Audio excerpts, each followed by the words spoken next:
সূরা শুরা 42 নম্বর আয়াতের ভেতরে আছে, অবশ্যই আমি আল্লাহ নিজে মামলা দেব, কেস করব তাদের বিরুদ্ধে যারা মানুষ হয়ে মানুষের উপরে অত্যাচার করেছে। শুধু করেছে আল্লাহ এমন দেননি, ইয়াজলিমুন এটা মুজারে, বর্তমান ভবিষ্যৎ, প্রেজেন্ট ফিউচার। আল্লাহ পাক যদি বলতেন ইয়াজলিমুন আল মুসলিমুনা, যারা মুসলমানদের উপরে অত্যাচার করে বা করবে, তাহলে আয়াতটা আমি পড়তাম না। আল্লাহ দিয়েছেন ইয়াজলিমুন আন নাস। বলেন তো হিন্দু কি মানুষ না? আরো জোরে বলেন, খ্রিস্টান মানুষ না? এ পৃথিবীতে মানুষ মতবাদ যে যারাই বিবেচিত, তাদের উপরে যদি কেউ জুলুম করে, অত্যাচার করে, তার অধিকার নষ্ট করে, আপনি লিখে দিতে পারেন আপনি আল্লাহর মামলার আসামি। আমি তো কোরআনের আয়াতের চোখ লাগিয়েছি, বাস্তবে দেখতে পাচ্ছি আমার এই দেশে বহু মানুষ এখন অলরেডি আল্লাহর মামলার আসামি হয়ে বসে আছে। বুঝে বলছেন তো ঠিক নাকি? নিজের ওয়াজ আবার নিজের উপরে পড়ে না যেন। আপনি টের পাচ্ছেন আমি কি বললাম? এই 1 বছর 1 মাসের ভেতরে বহু মানুষ অলরেডি, 15 বছরে তো জালেমরা ছিলই, এমনকি 1 বছর 1 মাসে অনেকে আল্লাহর মামলার আসামি হয়ে গেছে। মক্কা মদিনার পরে সবচেয়ে প্রিয় শহর আমার কাছে কুষ্টিয়া, এটা আমার জন্মের জায়গা। মানুষ হিসাবে এটা সবার ভেতরে আছে। নবীজি যেদিন মক্কা ছেড়ে চলে যাচ্ছিলেন, যে জায়গায় গিয়ে আর দেখা যায় না মক্কাকে, এরকম একটা জায়গায় দাঁড়িয়ে বলছিলেন, কাবা খুব ভালোবাসি তোমাকে, কিন্তু তোমার নিষ্ঠুর সন্তানরা আমাকে তোমার খেদমতে আর থাকতে দিল না, আমি আবার আসবো। কি বলেছিলেন বলেন? আর একবার বলেন কি বলেছিলেন? এ কথা কেন বললেন? কারণ তিনি ছিলেন মাজলুম। মাজলুম কোন মানুষ যদি সত্যি বিদায় নেয়, এই মানুষকে আল্লাহ তার জায়গা মতো আবার ফিরিয়ে নিয়ে আসে, এটা আল্লাহর ওয়াদা। সূরা কসসের 85 নম্বর আয়াতে এটা আছে। কথা বলেন কেন? কি আসছেন? তাহলে আর একটু কষ্ট করেন, 1 ঘন্টা 10-15 মিনিট মতো বলবো। ভাই আমার শরীরের অবস্থা এবং একটা চাপ মাথার উপর আপনারা জানেন। সারাদিন সেই ফজরের পর থেকে রাত 8টা পর্যন্ত মানুষের পেছনে এই ঘোরাঘুরি করা, এটা কত কঠিন কাজ এখন নিজে টের পাচ্ছি। আসলে তো আসলে বাস্তবতা অনেক কঠিন। আমরা তো ছিলাম এই যে অবিখা ওয়াজ করে খেতাম, এখন এমন একটা দায়িত্ব সংগঠন চাপিয়ে দিয়েছে মাথার উপরে, এর রাত নেই, দিন নেই। শরীর পারলেও যাওয়া লাগবে, না পারলেও যাওয়া লাগবে, কঠিন অবস্থায় আছে।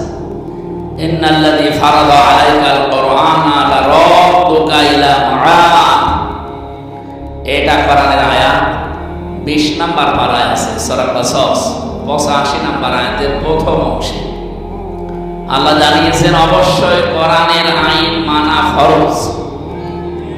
হে নবী, আপনি আজকে এখান থেকে চলে যাচ্ছেন কোরআনের জন্য, যে মানুষগুলো আপনাকে এখানে টিকতে দিল না, আমি গ্যারান্টি দিলাম লারাদ্দুকা ইলা মাআদ, এই জায়গায় আপনাকে আমি অবশ্যই ফিরিয়ে নিয়ে আসব। আমি তাফসীর পড়তে গিয়ে আয়াতের ব্যাখ্যায় দেখেছি বিশ্বনবীকে আল্লাহ ফেরত নিয়ে এসেছিলেন মাত্র 10 বছরের ব্যবধানে। কয় বছর? এবং তিনি এসেছিলেন বীরের বেশে। বিজয় হওয়ার পরে তিনি এসে শুধু মদিনা না, মক্কা না, পুরা জাহান তিনি শাসন করে গেছেন। এই পৃথিবীতে তিনি দেখিয়েছেন। আমি এখান থেকে যেটা শিক্ষা দিতে চাই, মানুষ যারা মাজলুম অবস্থায় টিকে থাকতে পারে না নিজের এলাকা, তাদেরকে আল্লাহ অবশ্যই বীরের বেশে ফিরিয়ে নিয়ে আসবে। এই আয়াতটাকে শুধু 1500 বছর আগে ছিল না, এখনো আছে। কিয়ামত পর্যন্ত এই আয়াতের সাথে যাদের বাস্তব জীবন মিলবে, প্র্যাকটিক্যাল লাইফ যাদের মিলবে, অবশ্যই তাদের আল্লাহ ফেরত নেবে। কিন্তু আছে না? বলেন না কি? কিন্তু কি? কিন্তু কোন জালেম যদি বিদায় নেয়, ও কিয়ামতের আগে আর ফিরে আসে না, এটা হয় না। আপনারা জানেন 511 বছর হয়ে গেল। 511 বছর আগে একবার পালিয়েছিল লক্ষণ সে, ওই এখনো আজ পর্যন্ত ফিরে আসেনি। আর ফিরে আসার সম্ভাবনা আছে? কোথায় আছে? শ্মশান। আমরা এই কয়েক বছরের ভেতরে যাদেরকে পালিয়ে যেতে দেখলাম, একটাও কি আজ পর্যন্ত ফিরে এসেছে? তাহলে আমাদের যেটা গেল তারে নিয়ে যারা আশায় থাকেন যে না আবার আসবে, তাহলে কোরআন শরীফ তো মিথ্যা হয়ে যাবে। কারণ আবার তো আর মাসলুম হয়ে যায়নি, গেছে জালেম হয়ে। এ পর্যন্ত ঠিক আছে। যারা পালিয়ে যায় আপনি দেখবেন একটাও মাসলুম যেগুলো গেল আমাদের সামনে, এর আগে ইতিহাস তো বাদ দিলাম, অধিকাংশ গুলোই জালেম না মাসলুম, সব জালেম। ওইদিকে আশরাফ ঘানি, এরপরে যে কয়েকদিন আগে গেল সেটা আসাদ, বাশার আল আসাদ। আমাদের এটা নাম নেওয়া কেমন যেন লাগে, মহিলার নাম নিতে চাই না। যারা গেল এগুলো আর আসতেছে না, আর আসবেও না। সুতরাং এই আশায় উড়ে বালি আপনারা ধান্দা বাদ দেন।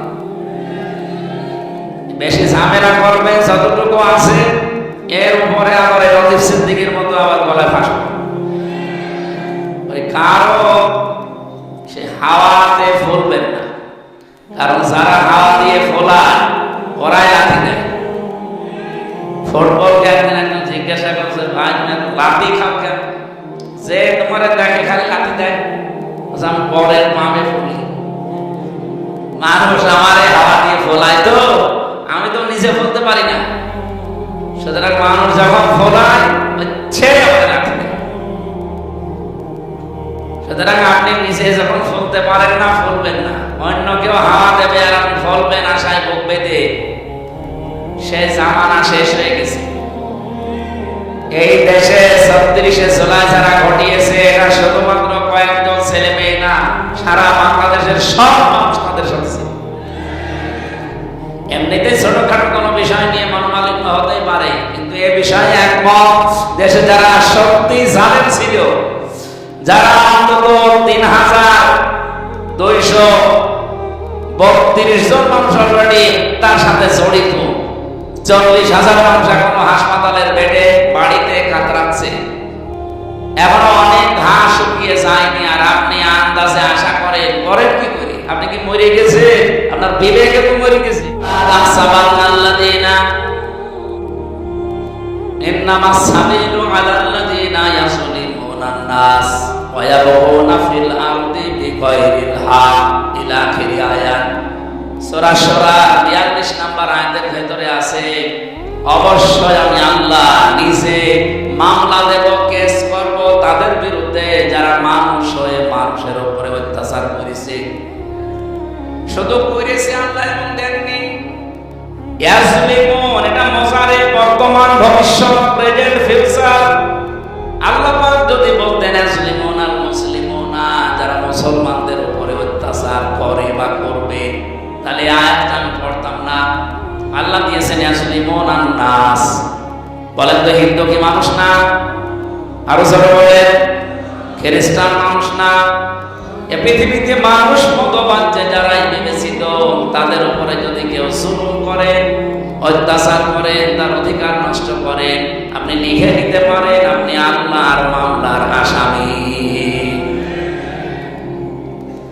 আমি তো কোরআনের আয়াতের চোখ লাগিয়েছি, বাস্তবে দেখতে পাচ্ছি আমার এই দেশে বহু মানুষ এখন অলরেডি আল্লাহর মামলার আসামি হয়ে বসে আছে।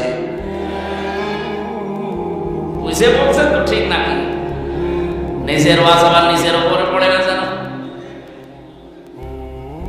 আপনি টের পাচ্ছেন আমি কি বললাম? এই 1 বছর 1 মাসের ভেতরে বহু মানুষ অলরেডি, 15 বছরে তো জালেমরা ছিলই, এমনকি 1 বছর 1 মাসে অনেকে আল্লাহর মামলার আসামি হয়ে গেছে। আপনি যখনই দেখবেন আপনার দ্বারা মানুষের অধিকার নষ্ট হচ্ছে, তার হক নষ্ট হয়, তার উপরে জুলুম হয়ে যায়, নির্যাতন হয়, আপনি ভেবে চিন্তা ভাবনা করে বিশ্বাস করতে পারেন যে আপনি আর দুনিয়ার হামজা মামলার আসামি না, আপনি সরাসরি আল্লাহর মামলার আসামি।